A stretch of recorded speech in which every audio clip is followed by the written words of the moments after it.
Hey everyone, happy Father's Day to all you dads out there. I figured we were winging dinner tonight. We had some friends over for lunch, so we weren't real sure what we were going to do for dinner.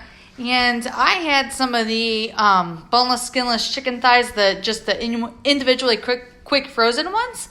I decided we're going to use our quick cooker and some seasonings, and we're just going to go with some simple veggies and get rolling. So I'm just going to share this for a minute, and while I'm sharing and getting settled in, I want you guys to tell me what you guys did for Father's Day. I'm going to be excited to hear from you. And in the meantime, Sunsky David is going to be my camera guy. Okay. All right, we don't need to show the dogs. Well, what do you want me to show? You on the computer screen? No, you can. Why don't you show yourself? You're so handsome. I don't want to. But you're so handsome. I don't want to. You're missing. Everybody's missing out. So, all right. So, it'll only take me a second. Oh, and here comes Dad. You can share him. He'll be really excited for that. Hi, Dad. Hello. So, all right. Almost done-ish. All right. So, David, what did you do for Father's Day? We got Dad a gift, and we had some friends over. Oh, that is true. Sorry, I'm losing my train of thought here. There we go.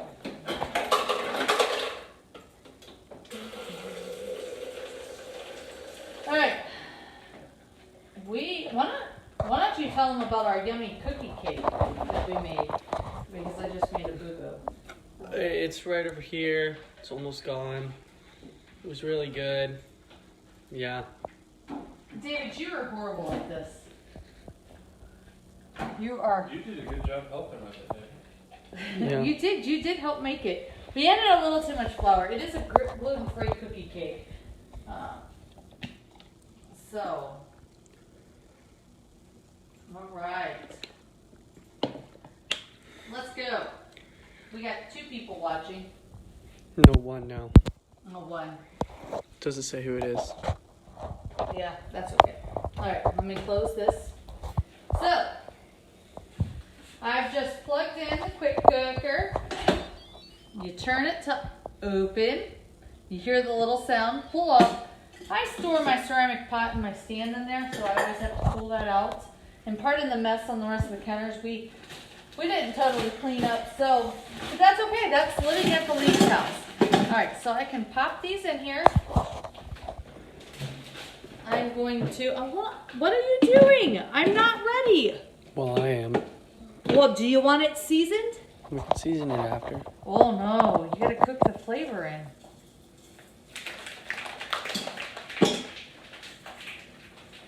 All right, so I'm using some of actually the rest of this tub of Tex-Mex seasoning. And he wanted it a little bit spicy, so I'm actually just gonna add a little, because those are all the way frozen. I'm just going to use some of the Sweet Baby Ray's buffalo wing sauce just to add a little bit of spice and a little added kick. Then we're going to put the lid on. Gotta be smarter. There we go. I went a little too far. Now, we want to make sure this is all the way up and not down like this. So then you see how that pushes that up? We want it up. We want it in straight down, okay? Then we take and turn the knob. Chicken and poultry, 15 minutes should be good. It's got the pressure. These are preset settings. The pressure's already designed. And then you just press start. So now it's going to start coming up to pressure. And in a little bit, it's going to be good to go. So then, we're having some cauliflower rice, and we're going to use our micro cooker. I'm just going to pop it in, and I'm going to do that for 6 minutes. And then I'll add a little bit of added seasoning when we're done. And then I've got some edamame that we are going to do when we're done as well. So, while we're waiting a few minutes to kind of let that come up to pressure, I made some delicious brownies, red velvet brownies, and we had a secret ingredient. We did beets, and we used the brownie pan, and they were delicious. David, didn't you agree? Mm-hmm. I thought they were delicious, and it's a great way when you're trying to add in some extra fruits and vegetables in the diet. It is all right to go ahead and add things in like the brownies. So beets and things like brownies or cake, it makes a great like red velvet type thing. All I did was actually I peeled them, cut them up, put them in the quick cooker, and like steamed them so they were nice and soft, and then blended them, and then mixed them in with the batter, and it worked out wonderfully. It was so moist and delicious. When I make cakes, I actually use applesauce. I've got some bananas. I'm going to do some banana bread, of course, but you can add bananas into pancakes. You can use fruits, pumpkin, squash, sweet potato, beets, all sorts of different stuff. You can use those in different baked goods and fun stuff, and stop with the filters. I'm not putting any on. You look like you were. No. Oh, I know you, buddy.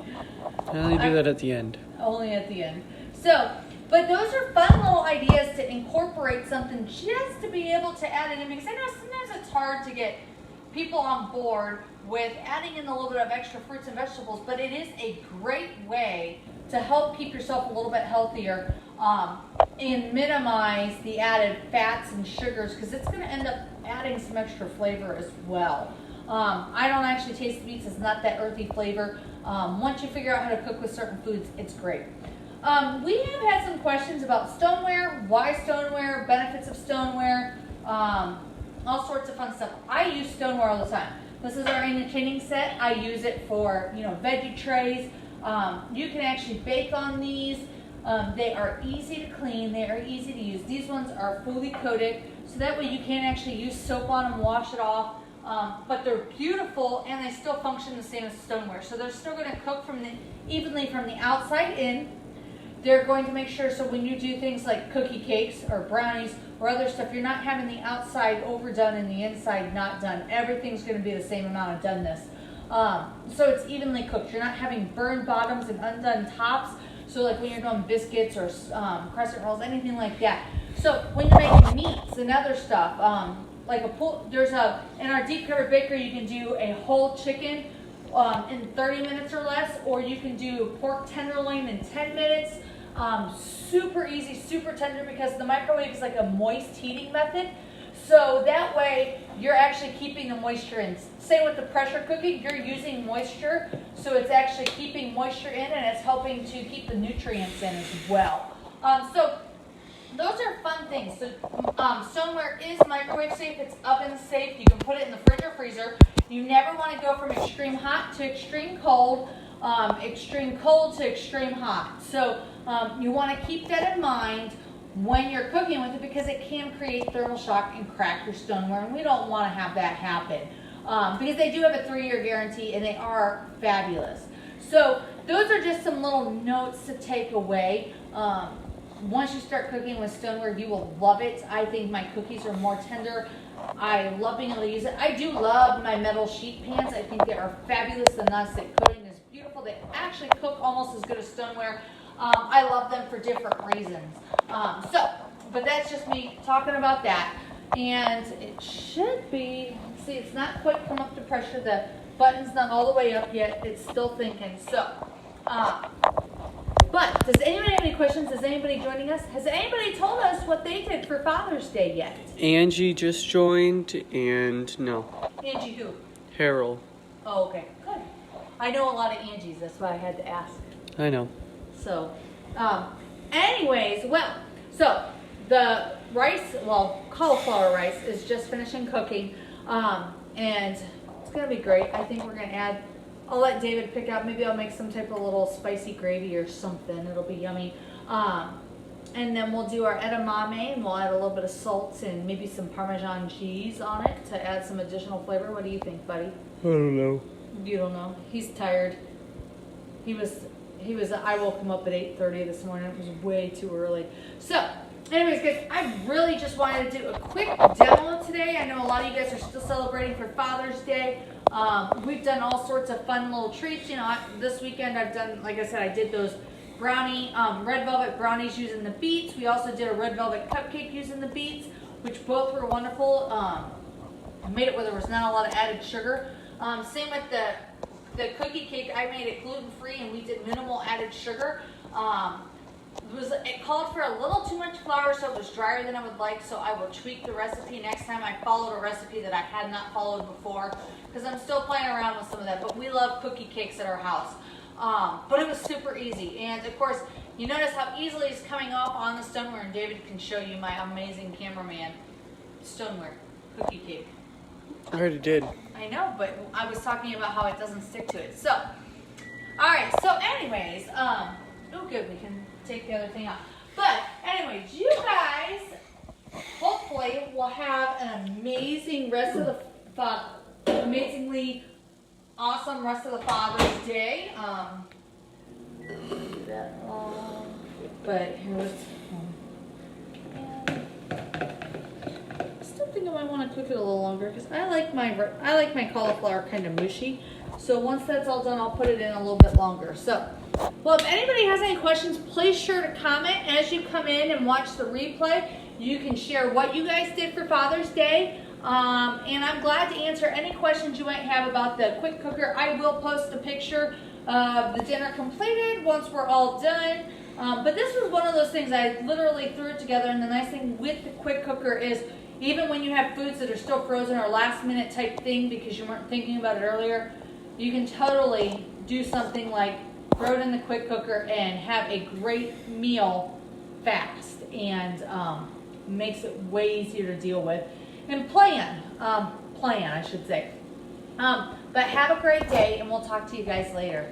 Bye.